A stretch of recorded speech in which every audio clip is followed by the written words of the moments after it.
안녕하십니까. 이번에는 공평에 관해서 설명을 드리도록 하겠습니다. 공평은 형평이라고도 번역을 하고 영어로는 equity라고 이렇게 쓰고 있습니다. 조금 어려워 보이는데요. EQUITY 이렇게 되어 있습니다. 그런데 그 앞에서 설명을 드린 것처럼 우리가 평등의 형태를 크게 세 가지로 구분하는데 그 중에 하나가 비례적 평등이었습니다. 그런데 이 비례적 평등하고 공평하고 같다 이렇게 이제 이해를 해 두시면 되겠습니다. 그러면은 공평이란 게 뭐냐? 공평은 개인의 공적이나 가치에 따라 가지고 급여를 차이가 나게 제공하는 것입니다. 우리가 평등할 경우에는 똑같다 그런 식의 의미를 많이 가지게 되는데 이 공평은 그런 그 평등에 대해서 우리가 일반적으로 생각하는 것과는 다르게 차이가 나게 급여를 제공한다 이렇게 되어 있습니다. 그래서 그 공평이 바로 이제 비례적 평등과 같다고 말씀드렸는데 그래서 이 비례적 평등을 설명할 때 함께 설명하는 것이 아니라 이렇게 공평이라고 이름을 붙여가지고 별도로 떼어내가지고 설명을 하는 경우가 많습니다. 그 제가 쓴 책에서도 그런 식의 접근 방식을 취했다는 점을 말씀을 드립니다. 그래서 이 공평은 기여적인 측면을 보여줍니다. 즉 많이 기여, 즉 이바지한 사람에게는 더 많이 제공한다. 그런 식의 측면을 보여준다는 것입니다. 그런데 실제로 보면은 그 자본주의 사회에서는 공평의 가치, 즉 공평의 개념을 가장 광범위하게, 가장 널리 사용을 하고 있습니다. 잠깐 좀 그림을 보도록 하겠습니다. 화면에 보이시는 것은 한국건강형평성학회라는 그런 학회의 포스터입니다. 그래서 이 학회에서 건강 불평등과 정책이라는 그런 그 학술대를 하고 있는데 바로 정책, 저희들이 배우고 있는 정책이고 이 불평등 중에서 불자를 싹 빼내면은 평등입니다. 그것이 바로 앞에서 배운 평등, 그것에 해당이 되겠습니다. 그런데 이 한국건강형평성학회에서 이 형평성이라는 것이 바로 공평, 저희들이 배우는 공평, 형평 그것을 의미하겠습니다. 여기에서는 그냥 형평성이라고 번역을 했다는 것입니다. 그래서 한국, 코리안, 건강, 여기 이제 헬스, 그리고 이제 형평성, 에쿼티, 바로 이제 앞에서 말씀드린 것처럼 공평, 형평 그것을 의미하고 소사이어티, 학회, 그러니까 한국 건강 형평성 학회 이렇게 되어 있습니다. 예, 그래서 바로 여기서 말하는 형평성이라는 것이 저희들이 배우고 있는 공평 그것과 같다 그렇게 좀 기억을 해두시면 되겠습니다. 그리고 제가 이제 예전에 일본에 가서 어떤 그 맥주 공장을 견학 간 적이 있었는데 거기 가니까 그 공장을 안내하시는 분이 갑자기 이렇게 뭘 들더니 요 앞에 무엇이 들어가냐 이렇게 질문을 한 적이 있었길래 제가 얼른 한컷 찍어보았습니다. 이것이 한문으로 공평입니다. 저희들이 배우는 공평인데 요 앞에 이제 어떤 게 들어가냐? 저희들은 공평하다. 그것의 반대말이 불공평하다 해서 요 불자 금방 알 수가 있는데 이 네 가지가 전부 다 보면은 아니다 그런 식의 의미를 지니고 있는데 일반 사람들은 이것이 좀 헷갈리나 봅니다. 여튼간에 이런 질문을 했길래 제가 살짝 찍어보았습니다. 다음에 이제 그 공평의 그 공평을 한번 실제로 보여주는 예를 한번 들어보도록 하겠습니다.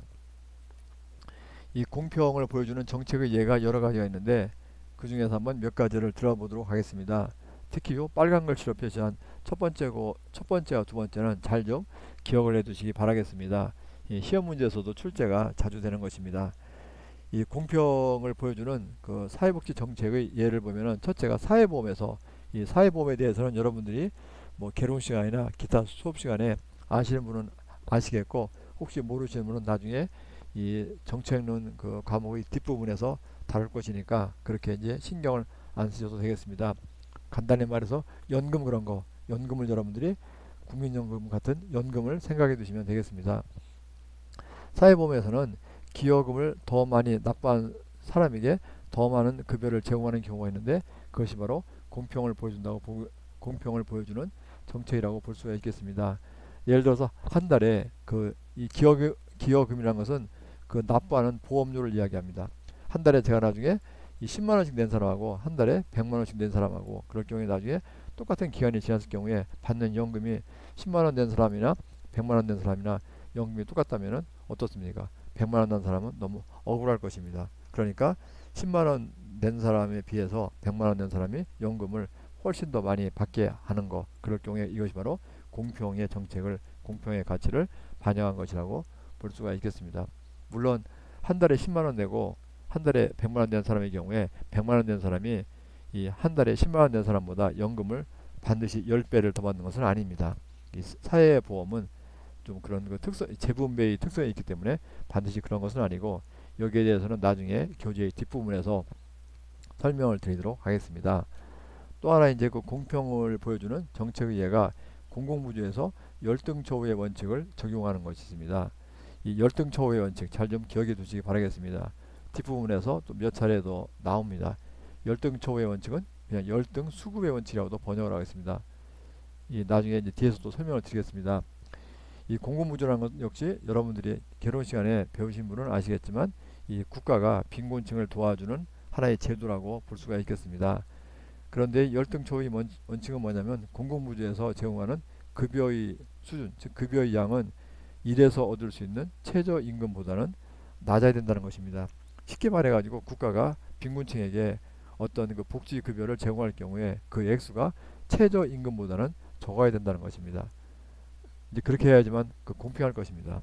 누구는 이제 그 직장에 다니면서 열심히 일하고 있는데, 그렇게 해서 내가 받는 그 최저임금보다 별로 이제 일을 하지 않고 집에서 그냥 국가로부터 공짜로 받는 것이 더 많다, 그런 생각을 먹을 경우에 그 직장에 일하러 나가는 사람들은 얼마나 그 불만이 많고, 또 직장에 나가서 일할 기분이 들지가 않을 것입니다.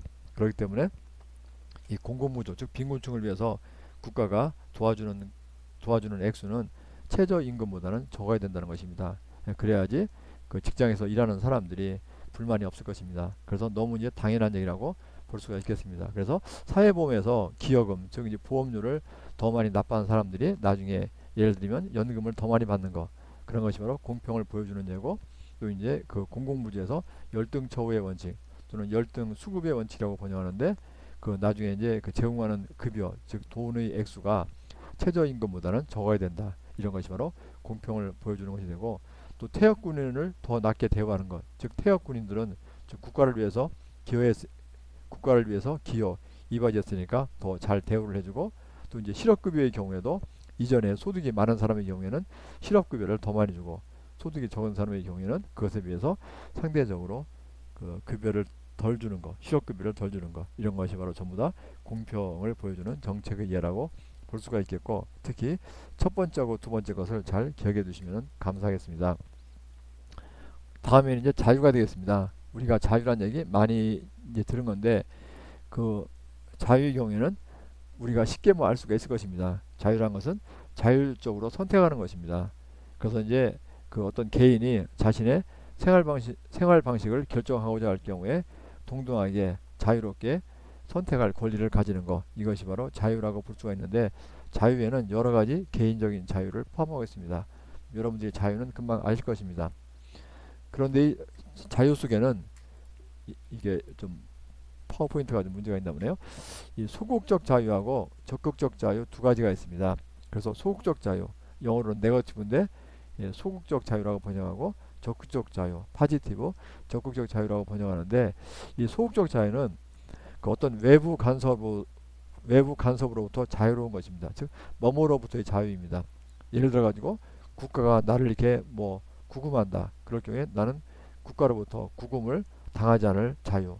예를 들어서 내가 영장이나 그런 정당한 어떤 그 증명서를 보여주지 않고서 예를 들어서 끌려간다든지 그런 거, 그렇게 끌려가지 않을 자유, 그런 것이 바로 소극적인 자유가 되겠습니다.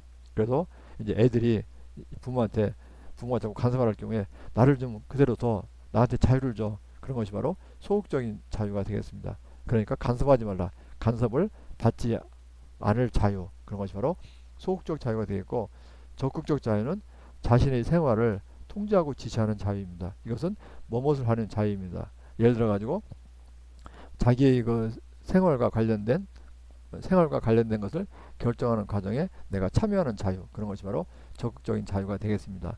예를 들어서 좀 전에 이제 어떤 아동의 경우에 부모가 자꾸 이제 간섭하고 그러니까 제발 나한테 자유를 줘, 그런 것은 바로 부모들로부터 나한테 좀 간섭하지 말라, 그런 거 소극적 자유고, 또 이제 어떤 가정 일을 꾸밀 때, 그 이제 집안에서 어떤 것을 결정할 때 나도 좀 거기에 껴달라, 그런 것은 바로 적극적인 자유가 되겠습니다. 집안에서 돌아가는 것이 나한테도 영향을 미치니까 집안에서 돌아가는 것을 결정할 경우에 나도 거기에 참여해가지고 나의 의견을 그 내 의견을 내서 그런 의견이 우리 집안의 앞으로의 그 생활에 반영되게 하는 거, 그럴 경우에는 적극적 자유라고 볼 수가 있겠습니다. 여하튼간에 자유에는 이렇게 소극적 자유와 적극적 자유가 있다, 그렇게 기억을 해두시고, 소극적 자유는 몸으로부터의 자유, 즉 간섭을 받지 않고 자유로운 거, 그리고 적극적 자유는 그 자신의 생활을 통제하고 자신의 생활을 지시하는 것, 즉 자기가 주도적으로 할 수 있는 자유, 그런 것이 되겠습니다. 잠깐 또 쉬고 계속하도록 하겠습니다.